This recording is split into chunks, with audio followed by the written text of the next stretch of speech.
Well, hey, LifePoint. Today I just want to bring you a little bit of encouragement in the form of maybe something that will help some of you as you're navigating a season that you've never really been through. One of the things that many of you experience is something that I and my family experience each week as well, which is worshiping alongside of our kids, with our kids by our side, in our lap, or at least somewhere in our house during the course of our Sunday morning gatherings. Now, for some of you, it's the first time you've ever done this before.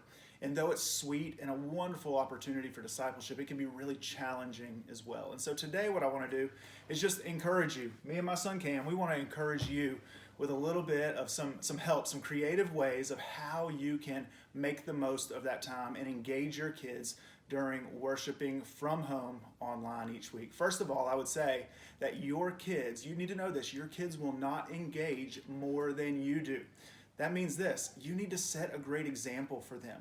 When it's time to sing, stand and raise your hands and sing aloud and worship with them. When it comes time to listen to preaching and to participate in that way, grab your Bible and open it and a notebook and a pen. We encourage at LifePoint Kids and LifePoint Preschool for your kids to bring each week their big three, right? Cam's got part of his Bible, he's got a notebook, and he's got a pen. That's the big three. A Bible, something to write with, and something to write on. You have that as well. I love seeing posts, many of you've shared on social media, of your kids sitting on the ground with their Jesus Storybook Bible, reading along as you're listening to the sermon. They do that because you do that. What a great example many of you are already setting. The second thing I would say is during the music, your kids may have some toy or real instruments. Cam is sitting on a drum that he's got, and he's got his guitar here with him. He gets to use those when we worship together in our home, on Sunday mornings even. He can play and sing along. What this does is it trains your kids to worship, not just watch, but to worship, to engage, to lean in, and be a part of the worship gathering. Now next, for many parents, the most challenging time can be during an extended time of teaching. It's a hard time to figure out, how do I manage my kids? What should they do? What should they not do? First thing I want to say for during that time you may want to try is drawing. If you participated in our Good Friday service, you saw how this can work. A kid can really come to life as they have the opportunity to draw certain things that are related to what we're talking about during that time. It can be a great way to engage your kid, to draw images of the things that they're hearing or specific things that remind them of what we're talking about during that time. Another way to engage is also to bring toys into your living room. Wherever you're watching and participating with the service, bring toys in and let those toys have a purpose. For my 5-year-old daughter, one of the things she did a couple weeks ago is she got her Barbies, she laid them out, and what she did is she had them act out what was happening in the room and what was happening in the service. It's an easy and creative way for your kids to be able to watch what's going on in the room, engage with what's going on in the service, and then participate. She had them stand up and put their hands in the air when we sang. They sat down and even had little books or pens to write with during that time. It was a cool way for Cam's sister Eden, my daughter, my 5-year-old, to be able to participate during that time as well. Another thing you may want to do is ask questions. Ask the question of, hey, can you find that in your Bible when Pastor Pat or R.C. or Kyle are talking about a particular Bible passage? Or you may want to ask them, what did you think about that? Obviously, for older kids, they can engage a little bit more. Ask them to remember a couple things from the sermon and even write them down so you can talk about them later. See the opportunity to dialogue with your kids during the sermon. And now, I know that some of you get frustrated maybe because you feel like you can't watch the sermon.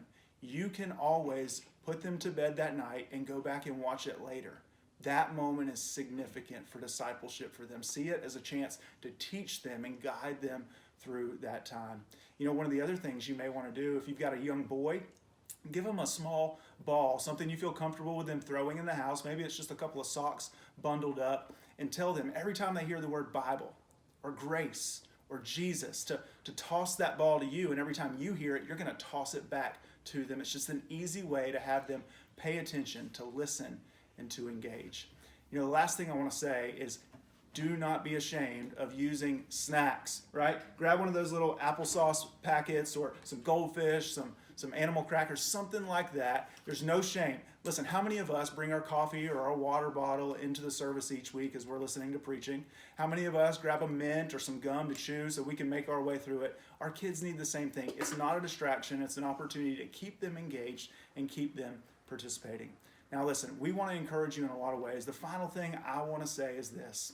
Do not forget that the word discipline and the word discipleship actually come from the same root word.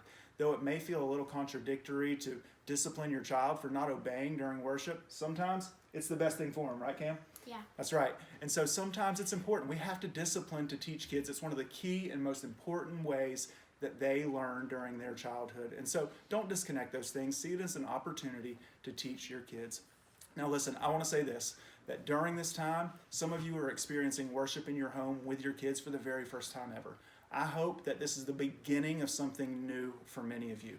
I hope that maybe family worship and worship in your home with your kids becomes a normal occurrence for you coming out of this season. If you want more help on and resources on how to figure out how to do that, go to lifept.org/parent. We have a weekly My House Worship guide that helps you navigate doing that in your home each week. We've also got tons of other resources. Our preschool and kids and student ministries are making resources available every week for you to help disciple your kids during this season. Discipleship primarily belongs to parents, but guess what? You're not alone. We want to help you during this season, and so let us do that with these resources and hopefully some of these tricks and tips that can help you to navigate this time with your family.